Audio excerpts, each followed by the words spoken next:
suis le père Mathias Samio, je suis prêtre à Verrières-le-Buisson, et ce matin j'aimerais vous parler des dons que nous faisons à l'Église, notamment du denier du culte. Alors donner à l'Église d'abord, pourquoi, comment et combien. Pourquoi faudrait-il donner à l'Église? Eh bien pour une raison très simple, c'est que l'Église repose exclusivement sur la générosité de ses paroissiens. Depuis la Révolution française et depuis la séparation de l'Église et de l'État, elle n'a plus accès à des impôts et donc elle doit se subvenir avec ses propres ressources. Aussi, il est important que chacun prenne la mesure de l'absence de subvention de l'État pour l'Église. Ça veut dire que c'est simplement la générosité de tous les fidèles qui va permettre à l'Église de vivre. Quelles sont les sources principales de revenus pour l'Église? Il y en a 5 principales et c'est intéressant de les rappeler. La première et la plus visible, c'est la quête. Cette somme d'argent, en fait, couvre essentiellement les fournitures et n'est pas la source principale de revenus. À la quête va s'ajouter le denier du culte, dont nous allons reparler plus en détail. Et le denier du culte, c'est pour vous la manière la plus importante de soutenir la vie matérielle de l'Église. Il y a aussi une troisième manière de soutenir l'Église, c'est par les offrandes de messe. Donc, effectivement, faire célébrer une messe à vos intentions particulières pour un défunt ou pour une action de grâce. On peut aussi donner à l'Église lors des moments importants de la vie chrétienne, c'est ce qu'on appelle le casuel, qui est versé essentiellement lors d'un baptême, lors d'un mariage et aussi lors de funérailles. Et enfin, un 5e moyen de donner à l'Église, qui est plutôt envisagé à la fin de son existence, c'est le legs. On peut effectivement, selon certaines circonstances, prévoir de donner, après sa disparition, une certaine somme qui pourrait être allouée à l'Église. Et maintenant, on va s'intéresser plus spécialement au denier. Alors le denier, d'abord, comment est-ce qu'on va verser cette somme? La première chose importante à faire, c'est de penser à mensualiser votre don.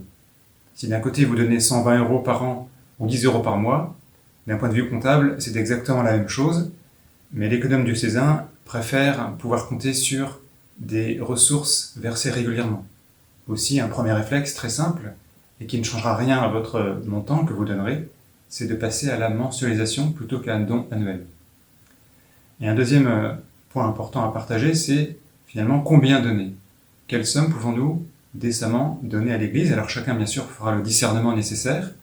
Pour une raison très simple, c'est qu'on n'a pas les mêmes ressources quand on est étudiant, jeune professionnel, quand on est marié avec des enfants, quand les enfants font des études, et puis quand on arrive à l'âge de la retraite. Selon la période de la vie, nos revenus fluctuent, et donc il est nécessaire, et bien sûr, en bonne logique, de mettre en cohérence ce que nous recevons et ce que nous pouvons partager.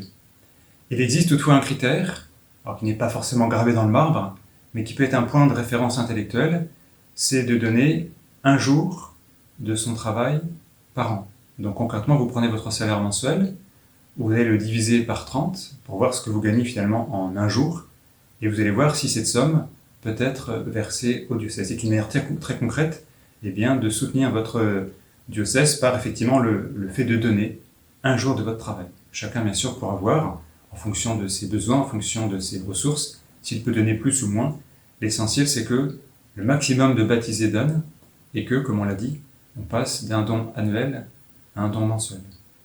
Pourquoi c'est important de donner? Parce que l'Église a besoin de salarier des personnels, elle a besoin d'investir, elle a besoin d'acheter du matériel, et dans certaines paroisses, on sait bien que quand un local n'est pas refait, quand il y a un poste qui n'est pas salarié, quand on n'a pas acheté un ordinateur, etc., toutes ces ressources finissent par manquer. Et donc à la fin, la pastorale repose bien sûr sur des bonnes volontés, mais en définitive, elle peut aussi reposer partiellement sur des dons. Et donc si on ne donne pas, la pastorale va quelque part en subir les conséquences. Et d'une certaine manière, donner, c'est très concrètement aider la vie matérielle de l'Église et donc lui permettre de déployer sa mission. On pourrait aussi rajouter que donner à l'Église, c'est quelque part se donner à soi-même, parce que vous allez aussi bénéficier des dons que font les uns les autres. Et donc si chacun prend la mesure de l'importance de donner, on va vivre de manière extrêmement concrète la force de la communion des saints, puisque le don que chacun va faire va bénéficier à tous. Donc si tous les baptisés prennent, la mesure de l'importance de donner, alors effectivement on pourra voir le changement de manière extrêmement concrète, parce qu'on aura des beaux locaux, on aura des églises neuves, on aura des accueils, propres, Et on aura aussi effectivement des personnes qu'on pourra salarier. Donc finalement, l'importance de donner, c'est de donner très concrètement des moyens à la mission. Merci du don que vous pourrez faire.